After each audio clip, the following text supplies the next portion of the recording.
What's going on, everyone? Vampyr Gaming here, and I am joined once again with my personal hero, the Yost with the most. You might know him as the Shanksgo, the Bello Betty Demon, or now the UP Luffy. He just absolutely crushed it, finishing third here at Bandai Card Fest. How did you place in Swiss? I was 15th going into Top Cut. Okay, awesome. So yeah, 15th in Swiss, and then in Top Cut, finishing third, earning him this gorgeous Roronoa Zoro. Congratulations. How you feeling? I feel great. Yeah. A little heartbreak missing the World's Invite, but happy to win the third place match and get the Zoro and everything. So. My heart is also broken because I kid you not, I was like watching you play. I was like, I'm gonna have sushi with Yost. Like, I was like, it's gonna be a party. I was so excited, but still huge accomplishment. Love to see it. There's always Vegas as well. But do you remember your matchups from both the first day and then here in the Top Cut? Yeah. So for the Swiss, I played 3 Mirrors, 3 Bonnies, 2 Rayleighs, a blue-yellow Nami, and a yellow Kid. And I took 1 loss in a mirror and 1 loss to Bonnie. Got it. And then what was the Top Cut like? In Top Cut, I played against green, purple Luffy, Bonnie, yellow Katakuri. Yeah, I saw the Jimmy game. Yeah. I was like, dang, yeah. And then I lost to Rayleigh in the top 4 and then beat a Rayleigh for the 3rd place. Got it. Yeah, you ain't losing twice. Yeah, nope, you get 1. Awesome. Let's go ahead and jump into the deck here. Yep, yeah, so blue, purple Luffy. Starting off just pretty standard, playing 6 2Ks. Some people play a little more, but I think with like the counter events, you can get away with it. Always 4 Uso Hachis. Other people play the Sanji blocker. You'll see in a little bit why I don't run it as much, but I think the Frenosuke is pretty important for being able to beat Teach. You just need to have some amount of rush threats in your deck to be able to beat them there. I'm playing a split of 2 Zoro Juro and 2 I love Luffy this blocker. guy. So I was on 4 Zoro Juro, and then I played a Sora Regional that I won with 4 Dofi blockers, and they were really, really good. Yeah, but I wanted to be able to high roll people. Like sometimes you just have to draw the triple ramp against people, so I put these back in. This card's been great. It lets you like stack your deck and just know what's in there. So even if you don't hit your leader skill, sometimes you just Sanji into a thing and it's all good, right? Sanji on 9 is so underrated. Like, because I played Marco, and early days of Marco, if I did this, I would play the Doflamingo, and if I Sanji on 9, I just never lost that game. Yeah. Like, it just gives you so much momentum and tempo, and it also allows you to kind of like, it's like a pre-gaming your leader ability, so you can bottom deck if none of that's going to benefit. Yeah. In the last round against Rayleigh, I like played this on 3 and just bottom decked 4 trash cards, right? Yeah. Or 5 trash cards. It comes up. And then having extra blockers in the deck has been really good for the Zoro matchup. There's a lot of like end states where like you've cleared their board, but they have their leader skill. So like 1 blocker isn't good enough, right? So you play 2 blockers, and that's good enough. And you get to leave up Don too, because you go Nami into the Dofi versus 2 Nami, and you're just like, and Dead Man's Game does nothing against 2 blockers, 2 Don, right? Exactly. Yeah, so Dofi blocker's been really, really good for me. I'm also playing the 8-drop Dofi, so it gives you a few extra targets. Sometimes you're in Zero Sonante, but putting like a 9-drop and a blocker in is pretty good, right? Or a 9K and a blocker. Playing 4 Bond Clays. Some people have been trimming or cutting this to play like Lead Disaster for their event count and stuff, and it draws you a card, but I really value having the natural 1K. In the Rayleigh matchup, I just like throw every 1K into every 6 attack all game, so I just want to have a high density of those. And then in matchups like the Mirror, you just like play it on 4, leave it there, and they got to deal with it, right? If they want to play a 9K while this is on the board, you can take a life for free. So 1 Charlotte Pudding. It's been pretty good for me. People play around it, but they have to respect it. You just like steal mirrors when people don't play around it, so it's really good for me. How did this come up in your mirrors at all? Like, I know that's a big thing. People are like, oh, just here, because it's very easy to find your pudding, and then you just play it and then push for game.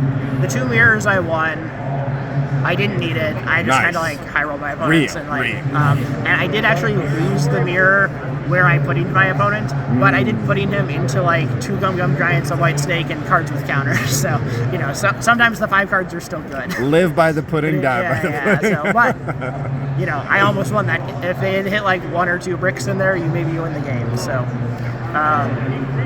For Nami blocker, I think everyone's going to play 4 this card always in this deck. It's just nuts for being a blocker and like letting you stack your deck and draw 3 put 2 back is like crazy. So. Yeah, draw 3 is actually insane. And then the best play on 7 Dawn is always to play this and hold a 2 for Thunder Bagua, and like you stack your deck so like you put a thing on top like too deep that you want to play after Sanji. So like if they swing into you, you Bagua and your leader goes on. If they don't swing into you, you just Sanji and know what's there anyway. So really, really good. Rocinante is the new thing that everyone's playing in the deck. I'm playing 4 like cards nuts in the deck. Without Big Mom and Katakuri, you lost a lot of your ability to like safely play threats because you can't like play Big Mom and gain a life and get rid of their thing. So you want to like either establish this before you're going into 9, or like you play it off like the 8-drop Dofi, and that lets you like play a big thing and then untap the Dawn and be safe. Because you're really vulnerable on that one turn where you establish your first big thing. So being able to do that just like really changes, or like lets the deck still be defensive enough to exist. So got it. When are you ideally like, when is it comfortable playing Rocinante versus like Nami? Like when are you? I'm usually playing Nami first a lot of the time. Usually Usually drawing the 3 cards with the Nami is better than filtering with the Rocinante, unless you really have, like if you're just like flooded on God Threads or something. Yeah. It's also really good to play the Nami first because like, sometimes like if you play Roci and then you find a Dofi, you're kind of sad, right? But you play Nami and you find Dofi and Roci, you're zooming. So, so it's almost always better to play Nami first, but it is some redundancy, like you always have like one of these, right? Got it. So for my top end, I'm playing the 2 Dofis. I'm playing 2 Rush Luffys, the 8-drop. Cards the menace. Yeah. Again, really important to have these in the deck so you can have a chance to beat Blackbeard, but really good into Rayleigh, where you can like swing tempo by killing a thing and bouncing a thing, but also really good in the mirror to like, if you go to 8 Dawn, you want to play this and apply pressure and it can't get rehocked. So like you have a thing on the board where like if you attack them for 8, they play a Sanji and a thing, and then like maybe you play a Sanji into another 8 and you're just pressuring them. So have to be able to punish people for trying to tap out on turns. If you have both of these, say you're going to your 6 going to 8 for whatever unfortunate reason, then you go and you have this, but you have the Doflamingo and the Rocinante. Is there, like, how are you choosing which one you're going to put down? Is it going to be, like, matchup specific, or is there, like, usually, like, a thing where you're like, I think Luffy's just better, or, like, the Doflamingo and the Rocinante? It's a little matchup and board specific. Like, if the board is pretty stable, I'd rather play Dofi Roci and just, like, have the Dawn and draw cards. Especially against, like, matchups like Green Zoro, where, like, putting an 8K sideways isn't actually, like, gonna accomplish much because they'll just slam all their Dawn into it, right? So like there's a lot of spots where it's better to establish 2 bodies instead of 1, but there are spots against like Rayleigh where you're really behind on board and it's better to play this, right? So nasty. Yeah, it brings you right back into the game like so quick. I'm playing 4 Sanji. Some people could have a 3, but I just want to play Sanji as much as I can, so I think that's how I ended up there. And then I put in 2 Mihawks this week. I felt like there was a lot of Bonnie, and in the testing I'd done, I cut the Red Rock and Gravity Blade out of the deck. Yeah. They felt really awkward for me, and I wanted my removal to be like tempo plays where I establish a body and get rid of a thing. So I wanted to play the Mihawks for that, so that's how I ended up on those 2. Especially in the mirror too, like when they go Dofi Roci on 7, you can just like Mihawk their Roci, not swing into them, and then your ability is off, and like just like make sure you get once you get the Roci off the board, they have to establish another one because they can't keep tapping out, right, if they don't have the Roci to untap the Dawn. Got it. And then, so you're not playing Gravity Blade or Red Rock. Right. You opted just for tempo on Mihawk. Yeah. So the one removal event I'm playing is 4 God Thread. It's the best card. That's one of the best removal cards right now. I was on 3 God Thread, 3 Bagua for a long time, and then the night before the event when I was messing around with numbers, I was like, I want to play 2 Mihawks into Bonnie. Yeah. But I have to play the 4th God Thread so I can kill their Shigi first. Yeah. So I cut the 3rd one of this for the 4th one of this, and then that was the choice there. So was Bonnie the matchup you were worried about the most? I wasn't worried about it. I think I feel pretty favored in the matchup. I'm pretty comfortable with it. It's just that like there was gonna be a lot of it, and like even if it's a good matchup, there's no reason to like make my life hard by like not having by cutting cards that are good in the matchup, right? And like the Mihawk still does stuff in the mirror. It's still good against like a 9K body into a lot of things. Even against like Zoro, you can like get the Shigi or the Cavendish off the board, right? Against Rayleigh, it's even good where you like 9 Don, play like Sanji into Mihawk, and like get rid of a Luffy, and like it just does stuff in all the matchups. So I felt good about having all that in there. So got it. Awesome. Pretty standard for 4 Gear 2s, 4 Gum Gum Giants, just like the ramp and defensive event and Gum Gum Giants busted. So. Did you ever consider 3 Gum Gum Giant? I heard people were cutting one. That's crazy. I did play against a green-purple Luffy opponent who did have 3 Gum Gum Giants. That makes sense. You just can't afford the minus. Yeah, it's harder in that deck. The Dofis do help in this deck, the 8-drop Dofi, where you get the Don back, so it lets you chain them a little bit sometimes, so that helps. And these are kind of my spicy cards a little bit. 1 Hell's Judgment, 2 White Snake. So Hell's Judgment's a little bit of Zoro tech, but it's also really good against Rayleigh. It's really good against Rayleigh. It's really kind of good against everyone, right? True. Like, it's a great card. Because like you're a 6K leader, people want to swing 8 into you. This blanks 2 8s. It's really, really good. And like any strong body they have is suddenly no longer a swinger. And the White Snakes are mostly Rayleigh tech, but again, they combo with a lot of stuff in a lot of matchups to just be fine. Like worst case scenario, like you counter a 6 and draw a card, so it's kind of free. But there's combos, right? Like in the mirror, they swing 10 at you, and you like White Snake Giants, and you like counter down of a 10 without using a card. You just replace them all. That's true. Or if you play, they have 2 9K bodies, and you like White Snake and Hell's Judgment, right? And then you blank 2 9Ks. So like and the leaders. Yeah. So like.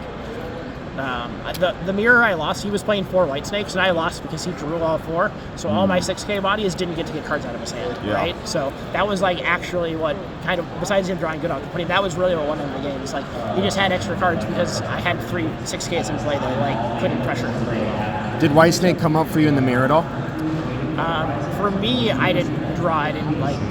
I played them in the mirror, but they weren't really like super high impactful plays. Also not searchable. This is a Navy card. It's Smoker, even though it's got. Luffy's I know, here, like there was another card that God's Thread has Luffy on it. Like can't search that either. That are not So don't get confused. Awesome. Did this come up in your Rayleigh game at all? Did it feel really good? Yeah. So in the Rayleigh game, there's a lot of spots. Like one, you just want to counter with your 1Ks early. Yeah. But the other thing you can do is just like if you hold up to Dawn and they'll do like a turn where they buff their thing by 2K and play a Luffy and put it on something and swing, and you just White Snake, and then their other thing can't attack you either. So you just like kind of just like take their turn, right? You draw a card, you draw a card and counter another attack, and they can't swing again. So was it coming up more in like earlier game, or were you playing it more in like late game against Rayleigh? A little bit of both, but like if I don't have like a good turn 3 play, I'll just hold up 2 Dawn if I have this, and like they're probably going to swing 6 twice, and this will just blank that turn. So like against Rayleigh, you just need to counter out of everything you can, and like as easily as you can. So I'll just use this early if I have it. But in the late game too, like they still have to do the same thing. Like they can't swing big numbers into you because you have all the other events. So they're always swinging 6s, and then you just White Snake when they have to do that. So. The reason why I asked is because I play a lot of Rayleigh into UP, and then White Snake really felt like a win more card, but like when you describe it as like blanking a turn, I feel like no one has ever done that against me with it, like in the early game. Yeah. So like that does, of course, you lose 0 cards and you stop 2 attacks, which would be like 2 cards from your hand winning. Now would you preserve that? Because like in late game, I mean, I'm either winning by a lot or you're winning by a lot. You have like infinity more counter, and it's like the games are never really close. Like I'm pushing lethal and you don't have it by a lot, or I'm pushing lethal and you just counter to like 20,000. Yeah, the Rayleigh I beat to like make day 2, and there was like, it just like we got to a spot where like I got threaded his guy and had 2 Dawn up and just like White Snaked or something, and then just like I got to go to 8 Dawn with like 3 life still because I just like White Snake one of his turns. Yeah, got it. Awesome. Well, with that in mind, was there anything that like did you miss like Red Rock? Was there anything you wish you might have played like more? Should I have gone for Dofi? Should I have gone for Zoro or anything like that? Not really. I mean, the deck performs, so like third place is really hard to be nitpicky about the deck. Every card I put in the deck, like I drew the Zoro. I high rolled some people with the Zoros. I drew the Dofis as blockers late. Every card kind of did what I wanted it to do, so I'm super happy with where the deck ended up. So awesome, amazing. So for anyone who's looking to play UP potentially like Peoria or like any of the other events in OP12, what do you think is like the most useful information you could give somebody wanting to play this deck? I think it's really just learning the matchups, because like I said, like when you play against Rayleigh, you want to counter everything. When you play against other decks, you want to be taking life early and stuff. So it's really about learning which matchups are which like that. Because like you can play a game at 0 life with 15 cards. Sometimes you need to play a game with like 2 cards and 3 life. So you really just gotta practice those and find out like how to play the deck in the different spots. On things off, what do you look for in your opening hand? Show me. What matchup? It's just anything. Just like, what is the most generic hand that you're gonna keep? The most generic hand is like if you're double on ramp, triple ramp. What are we looking for? On the play, you want triple ramp. You always want one of the ramp cards to be God Thread. Yeah. On the play, you mean going first? Right? Going first, you want triple ramp. Some people, so going first, you want Zoro, God Thread, Bagua. Going second, you want Bonclay Bagua or Bonclay God Thread. You also usually want Anami in a Bagua, or besides those cards, it can kind of be anything, right? Like awesome. You're not super upset if you have a Sandri and a big thing because you don't have to find it later, but like that's kind of where you're at. You just want ramp cards and like a few defensive tools. So got it. Awesome. Yeah. Anything else? That's it. That's all Perfect. I got. Well, thank you so much and congrats. All right. Thank you. Got it. Awesome. Amazing. Any final words of advice, words of wisdom for any of our UP players? Nothing else on UP. Just real quick, just want to shout out my sponsor, Kayfabe Cards, for making sure I get to all these events. So, and also like Impact and our testing team, they played a different UP version, but we were all jamming UP, and they were a big reason I switched to the deck and like got on the White Snake deck and all that. So, even though we ended up on different versions, they were really important for like how I ended up here. So, got it. Actually.